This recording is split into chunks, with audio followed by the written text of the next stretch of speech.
Each and every Monday is $9 Monday at both WagerTalk.com and SportsMemo.com, when all daily picks packages are priced at only $9, including 5% best bets, normally priced at $35. As an added bonus, any picks packages loaded early for Overnight Tuesday or action during the week will also be priced at $9 until midnight on Monday. So make sure to take advantage of getting these $25 and $35 picks for only $9 before the clock strikes 12 and they return to regular price. Happy Monday, guys. Welcome in right here to WagerTalk TV. You're watching Puck Time. I'm Andrew McInnis. I have Carmine Bianco with me and Andy Lang joining us here to talk some props and go over today's NHL game. Looking forward to hearing from him. He is on an unbelievable NHL run. Just great numbers, which we'll get to in just a few moments. But look, guys, to quickly catch up on the current status of the NHL postseason, we are in the Western Conference Finals and, of course, Eastern Conference Finals, and we have a potential sweep taking place tonight, or a team avoiding a sweep. That team is the Edmonton Oilers, as the Colorado Avalanche hold a 3-0 lead here in the Western Conference Finals, and they are in Edmonton tonight trying to fight off elimination. As far as the Eastern Conference Finals, a 2-0 comeback for the Tampa Bay Lightning as they win it just a dire minutes of regulation, get the job done. That series is now 2-1 for the Rangers. Game 4 will take place in Tampa Bay tomorrow night. As far as my weekend goes, it was relatively even. Had a really, really great UFC Saturday night. Hockey had a couple pushes. I had mostly first period plays, and they were all tied pretty much after the first period. So no real wins, no real losses. And as far as the props goes, it was pretty much a split. But really looking forward to this show. Happy to have Andy on here, and Carmine Bianco, my co-host. We didn't talk too much this weekend, man. What's going on with you? Yeah, one of the reasons why we didn't talk too much this weekend, I was fighting a stomach bug. I don't know what it was, and I thought it was a 24-hour thing that turned into 48 and almost 72 hours. I just couldn't. It was one of those things, just couldn't keep anything down. Maybe that had something to do with my soccer picks, so they weren't that great. NHL was good, and I feel a little fortunate yesterday. I did have, I did win my scorer props on Stamkos and Kucherov, both at good plus money, plus 145. I felt fortunate because I did have Tampa in regulation time, and that was a Christmas gift. I think I've got to donate a little extra when I go to church this week or whatever. But so I was pretty happy about the player props and NHL. Listen, we could be looking at a sweep tonight, as you said, and I was talking to Andy before we went live. I'd like to see the Rangers. I'd like to see Tampa win Game 4, if for no other reason than we need more NHL games. We need more shows. We don't want to go to 1 or 2 shows a week. We need to see a nice 6 or 7 game series in the East. The West, I don't know what's going to happen. We're going to see. We're going to see tonight. We're going to see whether the Oilers push back and try and send it back to Colorado for Game 5. But as I said last week, only 4 teams have ever come back from a 3-0 deficit, with the last one being in 2014 when the LA Kings beat the San Jose Sharks. It doesn't look that great for the Edmonton Oilers right now. They're just getting outplayed in every facet of the game. But without further ado, we got to get to the game, but we got to get to Andy Lang. First time on the show this season. I tried to get you on earlier. You weren't ready to do NHL props at the time. But, man, when you jumped into NHL props, you have absolutely crushed it, man. How are things? Yeah, I don't have very much success early in the season, so this season I was like, I'm just not going to play him early in the season. So yeah, jumped in late, and I think we're around like 76 or 78% in the playoffs. We're at 70% exactly for the season on a nice 44-12 run on player props. So they've been really good. The NHL playoffs, Andrew, you and I have talked about this. The NHL playoffs player props might be one of the most profitable sports betting areas around. Carm, you mentioned it. You hit Stamkos and you hit Kucherov. You just find some of these big name guys, and they will go on these incredible streaks. Well, they'll hit 6, 7, 8, 9, sometimes 10, 11 games in a row on a prop. So if you can find just a couple of those guys, man, it can make for a really, really profitable NHL playoffs. So I'm with you, Carm. Bummed we could be looking at a sweep. Edmonton is going to have to just play better everywhere, and they're going to have to overcome a Colorado team that's just in the zone right now. So I fear the sweep. We need to get like NHL's version of Scott Foster. If we do the extender, we need to get somebody in here who maybe let him play with 2 goalies or something. I don't know. We need to let him do whatever we can to try and get this to 6 games or something. But I maybe they close out one game, but I think a sweep looks imminent. Yeah, or maybe give like let Mike Smith play with like a piece of mesh between his pads, because that soft one he let in through the pads there, I think kind of deflated the Oilers in Game 3. So it as well as he plays for most of the game, is when you let in a soft one, it deflates the team, especially if the team in front of you is playing well. You need that goalie, and this is why the Rangers have had such great success in the playoffs. They know they have between the pipes, and Shesterkin's been playing well, above well for them, Andrew. I just love the Scott Foster joke there, because I saw another stat about that earlier today in the NBA, and it's hard to really do that in the NHL. But I'll tell you what, guys, yesterday's game I tweeted out, it was pretty much just, penalty after penalty after penalty. But I got to say, Carm mentions that Mike Smith, week 5 hole goal. I was talking on Twitter about the weird route that Evan Bouchard took, a defenseman taking the outside instead of staying on the inside. It was just a weird play all around. But just like 5 or 10 minutes before that, I thought I was going to end up on Old Takes Exposed, because I tweeted out, "Where are all the Mike Smith haters tonight?" It was like a video of him making a really nice save.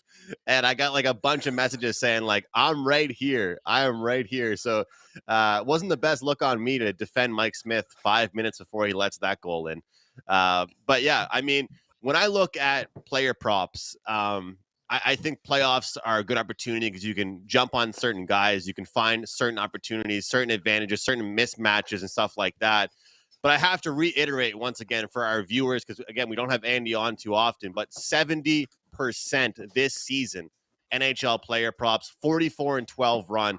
That is just unbelievable. And, whether or not they're all 4s or 3s or 2s or 1s, this is what happens when you get an all-access pass. You get a 3-day pass, a 7-day pass. You're going to be able to jump in on these. And Andy might be having a big baseball play or big NBA play, but still his clients, his all-access clients, are getting these hockey plays as well, or they might be for sale too. Before we jump into the show, Andy, it's our first time having you on in a long time. I just wanted to ask you kind of your mindset with this prop betting. We've talked about on our Prop It Up show, which is always a great time doing. You mentioned that you find a couple guys to just roll with, it might not be as easy as said, but I mean, sometimes it could be, hey, look, this guy is really cheap to get a point or to get undershots or overshots. Can you talk about that? Because I find that with the prop market, sometimes they take a long time to adjust the prices. Yeah, absolutely. And we saw that. I guess I'll go to the Bruins as the perfect example of this. For me, when I find a player prop that I like, I'm going to commit to it, not just for one game, but for 3, 4, or 5 games, and see if any adjustments are made in the price. And like you said, normally not. And there are some adjustments teams can make, but Bergeron, his shots on goal, that was one of those where if you just play Bergeron shots on goal throughout the playoffs, you could go 9-1. Or, even 10-0, or, you if you just did that and found one player, you could go, well, I went 9-1 in NHL playoffs. Who wouldn't want that for a record? So all you need is 3 or 4 guys that you trust in the playoffs to just keep firing away. And I think one of the biggest things is don't get scared if they lose one. Like, you're not going to hit 100%. So if they hit 4 or 5 in a row and you just think that they had an off night, say you have a shots on goal prop and they had a couple of them that missed the goal or a couple of them that were blocked, don't be afraid to come back and get right back on it. There's plenty of guys that have hit their shots on goal that went like 11-2 or 6-1, but you would have missed out on some easy wins just because you got scared off of one. When I take props, I'm not looking at just one game. I'm saying, can this guy do this over the course of a series? And if I think he can, then yeah, I'm going to play him. If I think he's going to go 500, no, I'm not even going to play him in the first game. So I want these guys that are going to have long extended streaks. And, we mentioned that 44-12 run. Honestly, I would say of all those props, just being honest, it might be the same 7 or 8 guys. It's not like I'm cherry picking little, it's not like I'm like, well, this night in particular, I like this guy's. No, it's just ride the same guys. It takes discipline. It can be hard to do as coming off of a loss. But you have to weigh the price, you have to weigh the props, you have to weigh what the other team is going to make adjustments. But if you're not seeing adjustments in the price and what the other team's strategy is, just keep rolling with them, and the results will be there. So I've seen this 2 years in a row in NHL playoffs with this strategy. Yeah, and Andy, I just want to jump in. When you look at it, and I've been doing a lot more player props during the playoffs than I have during the regular season, far more.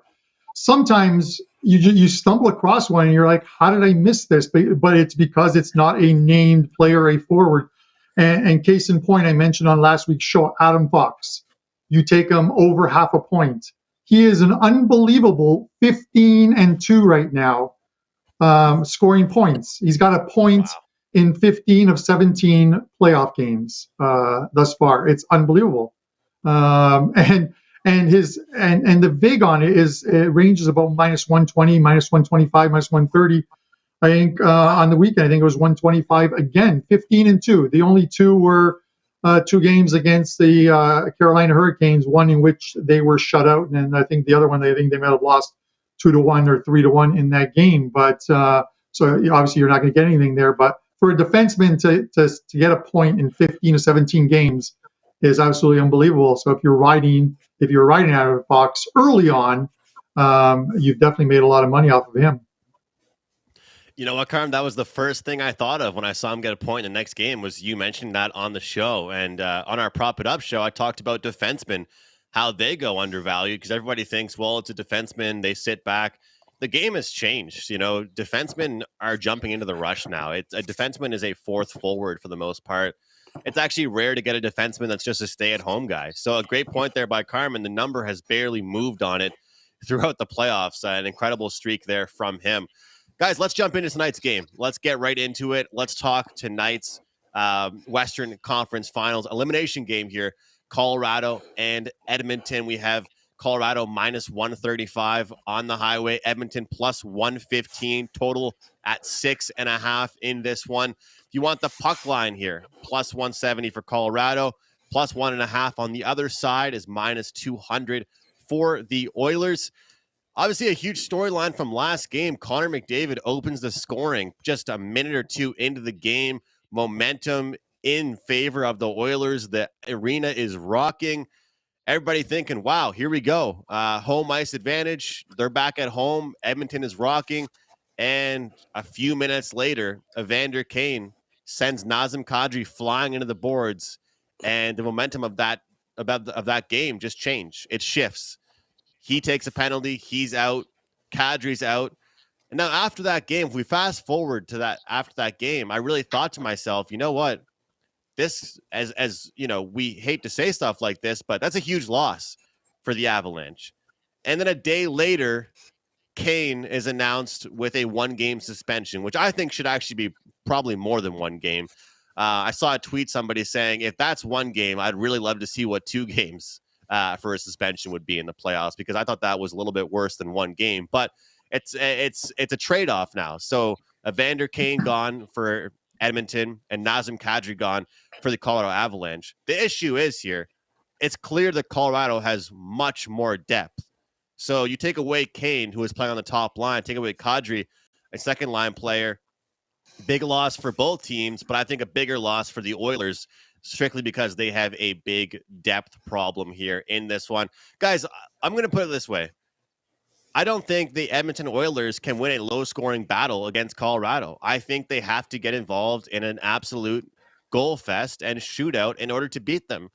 I thought the only way they were going to be able to beat them was, hey, You got to keep it low scoring and grind it out and find a way to score a couple goals and defend your own end. But whether we don't want to talk about Mike Smith or the power play or Leon Draisaitl, all of that doesn't really matter if you score 2 goals in a game. And that's what we saw. I mean, you can't beat the Colorado Avalanche when you score 2 goals. They got outshot 43-29. The face-off percentage was in favor of Colorado, and of course, they are the road team. Oh, yeah, let's not forget, Colorado had 5 power plays. 0 for 5 on the power play. So I expect goals in this game. This is one of those ones I talked about on the show I do with Andy, where I think if your book allows it, bet the third period over pregame, or the third period to be the highest scoring period. I do expect the game to start slow and pick up near the end here. But honestly here, Carm, plus 115 just isn't good enough for me to jump on this Oilers team. I can admit when I'm wrong about something here, and I had that plus 2.5 games wager, which I was pretty confident in, really liked it, and I thought it set up pretty strong, but looks like it was a miss for me on that one, Carm. Yeah, Andrew. Well, it may have been a miss. It's not dead because if the Oilers win tonight to send it back to Colorado, you've always got hope. The thing is that they didn't. I hate using this phrase. They didn't play bad in the game. But you look at it, that game was decided in the third period. But I also think it was. You could make a point for saying it was decided in the first period because Oilers came out, were playing well, and before that penalty, and then they just couldn't keep themselves out of the box, and they take they kill the 5 and then get another penalty. You kill all momentum. You've got your power play lines out there. You've got the coach who's got to throw out Mcdavid for a shift during the penalty just to keep him in the game because he's not a penalty killer normally in the playoffs. But this is the thing is they killed any momentum they could have built off that early goal.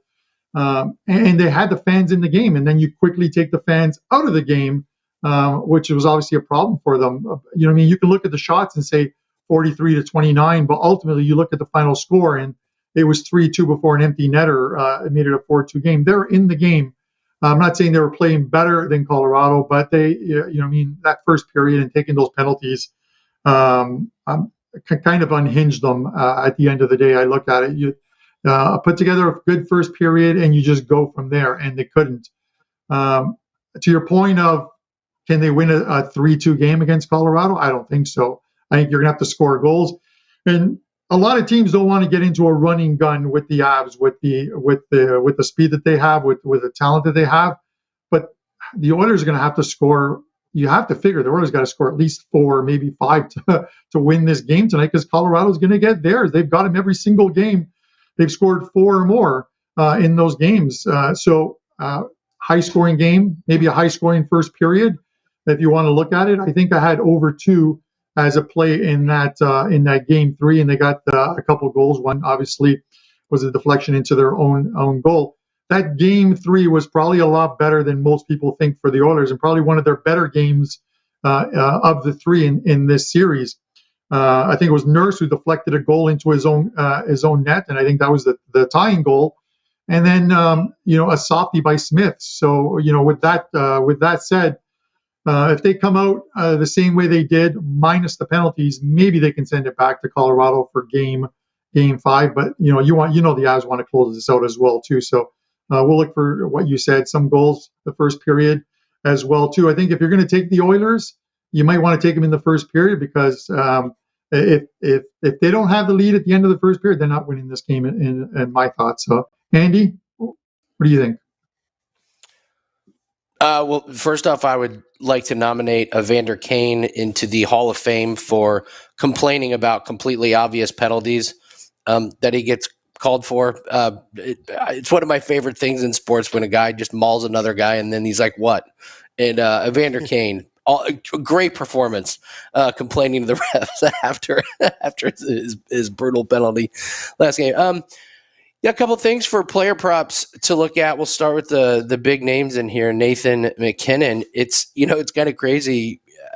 His points prop is 1.5. He's only had 1 point the last 2 games. His shot props are 2-1 to the over, with the over hitting in the last 2 games. So I feel like McKinnon, believe it or not, you never think you'd say this, but there's value on Nathan McKinnon under on his points. Sometimes you can get some really good plus money on these big name guys if they're just getting locked up by the other team. And his point total is 1.5. So even if he has just one, you're going to cash that ticket. Connor McDavid, 3-0 to the under on his shots on goal prop in this series. And I believe if the shot prop is still 4.5, that's 6 in a row. And he's just barely gone under. He's getting 3 and 4 shots. But, I'm looking at it right now, and you can get a really good price on his shots under. David only has 1 point the last game. So there's some big name guys where the value may be just on the under. Landeskog and Makar's shots on goal props are just too juicy to the over now. The value's been unfortunately blown away on that one. So there's value now on the under 2.5 shots on goal for those guys just because of the price. Andrew, we talked about books making adjustments. My gosh, for whatever reason, they've been all over adjusting for Landeskog and Makar. So no value there. And then we had a really good mention about Draisaitl not looking healthy. His assist prop was unbelievable to have an assist in a game. This one we cashed 9 straight games in a row. He had an assist, but now it's ice cold. 2 in a row without an assist, and you can get plus 130 to not have an assist. So if it's a strategy reason, whatever, he has not been getting the assist. And of course, one game they got shut out, so you're never going to get assist in that one. And then last one, the goalie prop, Andrew, I would look. Mike Smith has had 36 and 29 saves the last 2 games. I'm not sure what the number is going to be later today but if it's lower than 29, I would look at it. It seems to be a little bit of a shooting gallery towards him. So you might be able to get a good price on the saves.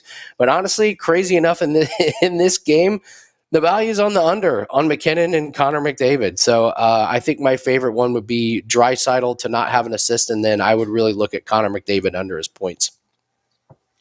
Great stuff, Andy. And I think that you talk about those big name guys. This game and the playoffs are about the secondary scoring and who's going to be there to help. Who are those other guys that can help out? And the matchup you mentioned, a lot of times we have seen actually McKinnon and McDavid lining up at the faceoff dot against each other. It almost equals each other out. It just it's one guy against each other. There's no time for offense because they're both worried about each other defensively. So it's all about those secondary guys. So great stuff there. And talk about Evander Kane, Andy, a performance like that. What's funny about Evander Kane? He's been the storyline of the Oilers, good and bad, this playoffs. The guy's gotten a hat trick. He's gotten several key goals, and he's also potentially cost his team a game, and not being, let's not forget, this guy's a top line player right now on this team, and he will not play tonight. So not only potentially last game did he cost them, tonight is kind of a tough one as well for him being out. It's really interesting looking at that. Those goalie saves are good because Mike Smith, he gets peppered. He's going to get peppered. And the thing is about him, as much as for some reason, I've tried to defend this guy, his rebound control isn't very good. That's his biggest weakness. So when you have a goalie with weak rebound control, it's awesome for a goalie save prop because they're going to kick the puck out to your stick again. You're going to shoot it back at his stick again. You're going to get another shot again, and it helps out your goalie save prop. But I think it's great points there, Carm, from Andy about those props. Yeah, no, absolutely. And I haven't seen the goalie save numbers as of yet. I was looking for them when you guys were talking, and I can't find them. So if you have them, let me know what they are. But you make a good point about Kane because, Andrew, they didn't score on the 5-minute major penalty, but it flipped the momentum as far as I'm concerned. And by flip, I mean it literally stopped any momentum the Edmonton Oilers were about to build off that early goal from Mcdavid, who was literally on the ice for 5 seconds of that game. He literally took the puck, went in, and scored. And you've got the fans now into the game, and you can sort of build off of that, and they didn't. Literally, you get a 5-minute penalty, you get a couple, then another minor shortly after. And if nothing else, that literally quieted the crowd down in that game. And then obviously that goal, the Nurse deflection into his own net, or the 1-1 goal, anyways, pretty much ruined any momentum the Oilers had built. the game wasn't decided until the third, but you could sense at that point that you start to grip that stick a little harder when you're down 2-0 in a series, knowing that you don't want to go down 3-0, and that's exactly what happened. So it's unfortunate he's going to miss it. There's a lot of jokes about, well, he got suspended for the rest of the playoffs, figuring that they're going to get eliminated tonight. But maybe if they win tonight, we see a game 5. Like I said, I don't know the way it's going to go in that sense. The more games, the better. You know what I mean? That's the only bias I have, is we want to see more NHL games. And maybe Andrew hit his plus 2.5 on Edmonton. So, but with that said, I'll throw it back to you, Andrew. Yeah, we want more puck time. We want more action and more games like yesterday. Carm, that wager, the plus 2.5 for Edmonton, now sits at plus 400. So I locked that in at minus 130, plus 400 now. Interesting looking at some of these little mini futures, not like cup futures or anything, but will the series end in 4 games? Obviously, minus 125. That would be tonight. Will the series end in 5 games is listed at plus 230 on DraftKings Sportsbook. So if you think the gentleman's sweep is in the cards here for this series, Edmonton might come out, get the win tonight. You could say, you know what? I'm going to just punch my ticket in plus 230. And obviously, a lot of people might say, well, why wouldn't I just bet the Oilers tonight then and then Colorado the next game? But it's interesting looking at some of these prices here for how many games will it go. Will the series go 6 games plus 800 right now? Hey, why not? 7 games plus 1,000. Take a look at Andrew, you know what? Andrew, I'm going to add like one more thing. On Friday, I mentioned, I think it was on WagerTalk today, I took the series to end in 5 games, thinking that the Oilers would win 1 of 2 games. It would end in 5 in Colorado. And that was like plus 200. I don't think that's going to happen at all at this point right now. But it's when I read these things sometimes on social media, and which is, no, Colorado would rather it go 5 games so they get the extra revenue from the extra home game at home. No, it's not true, guys. Trust me. No team is losing intentionally because they want to finish on home ice. If they want to finish on home ice for the extra gate revenue, that just does not happen. So do not factor that into your handicapping whatsoever. It's like the zigzag. Don't make the zigzag the focal point of your handicapping because you will zigzag to the bank to reload your account. Could you imagine the owner just going down the elevator to the dressing room and, all right, guys, look, you've had a great playoffs. You're up 3-0. We got to go back to Colorado. We got to sell more popcorn and beer. We got to sell more tickets here. I think going to the Cup Finals will make them some money. Why not just get there? But it sounds like from the consensus here, Andy was talking about some of these star players, their numbers just being a little bit too high as far as the prop markets go. They could have good games still and still not go above those player prop numbers. Both Carmine and I on the same thought process here with this game, just not thinking that if Edmonton does pull it out, we don't think they can do it in low scoring fashion. So we'll see what this game has in store for us. But I really do think we have to have some offense rolling here for the Edmonton Oilers. And, talk about props in this game in general, as far as like the secondary guys. Talk about, Jesse Puljujarvi and Nugent Hopkins and even, Zach Hyman has been so great for the Oilers, but it's hard to bet props on him now because his point prop is up to 60, 65 minus 170 now at some shops. But, I like the point that Andy made about the big name guys. Leon Draisaitl, how many times did he get asked about his health status after the Calgary Flames series? It became a running joke. Well, now it isn't a joke because he does actually look very injured. And he told everybody, I'm fine. He looks pretty banged up on the ice out there. So tonight will be a night for me and my clients taking a look at some of the secondary guys for the Oilers, whether it's a point, whether it's shots on goal.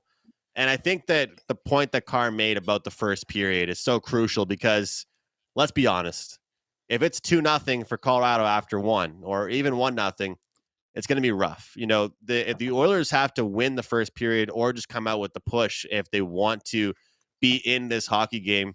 Andy, do you have any thoughts on that? I know you mostly do props, but would you agree with as far as the Oilers go, elimination game, that first period is crucial?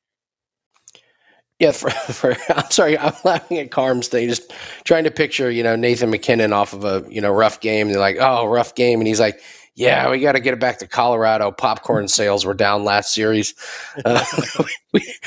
We didn't fill up parking lot. We didn't fill up parking lot C, so we got to get a little bit more parking revenue. That's why I didn't shoot the puck as well. Yeah. First period, listen, if you're the team that's down 3 games, the last thing you want to do is be down early in the game and then have to fight an uphill battle. Now you're fighting 2 uphill battles to extend the series and to try and win the game. So yeah, you could see a lot of pressure, but sometimes when you push too hard, you might leave a hole open for the other team. So I won't be playing any first period props. I'm just going to be waiting on some of these player props to come in, but it's really interesting just looking at some of the scores of these games, and they haven't been 4-0 and 4-2. So and we talked about the lack of the power play goals in the last game. So I would look for a little bit more high scoring game. I think the pedals to the metal here for Edmonton. I would expect maybe 5-3 game, 6-3 game, something like that. With it seems to be the second period seem to be doing a lot. So I might look at some of these period props in the second period. Potentially a good spot for an in-game over, but hold your breath if you're looking for an in-game over in a game involving these two teams. Talked about Mike Smith and his goalie save props. Just want to mention Pavel Francouz, a guy that's done very well since coming in for Darcy Kemper. He could be worth a look on his prop as well. Just obviously elimination game. The message could be, hey, look, fire everything on the net, try and maintain possession and keep it simple for the Oilers. His rebound control has been awesome, though. I talk about rebound control for Smith. Francouz swallows everything up, and that's not great. If you have a goalie save prop, it means they're not really giving out too many extra opportunities or secondary chances, so to speak. So I look forward to those numbers coming out, but I expect some high-scoring hockey as well tonight. Everyone, it is $9 Monday, WagerTalk.com. That is where you can find Andy, Carmine, and myself. Every play we have going today, tomorrow, the next day, so on, listed for just $9. It's always fun on Monday, planning for the week, looking at all the different sports going on coming up.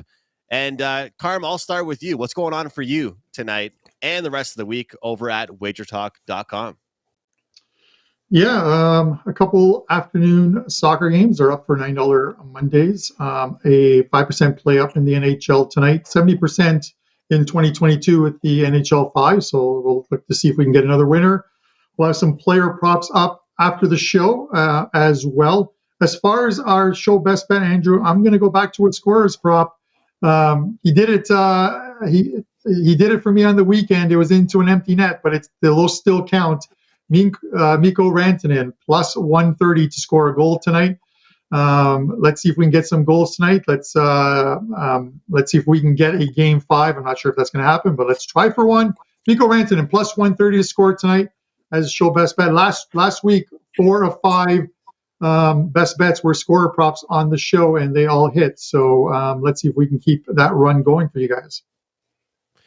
And those are plus money props as well. Mikko Rantanen plus 130. Keep it up, Carm. I love those goal scoring props you've been cashing. 5% play tonight at WagerTalk, $9 for Carmine Bianco. Somebody else has a 5% play tonight, and that is Andy Lang. It is on the diamond. Tell us more about that and anything else you have going on, Andy. Yeah, 2 really great plays for $9 Monday. Got a 4% NHL prop that is up, hitting 76% in the playoffs and on a 44-12 run. And then, 5% MLB play. Cashed 2 good ones yesterday. We've been on a really, really good run the last 3 or 4 days, really seeing baseball pretty well. So perfect spot to fire a 5%.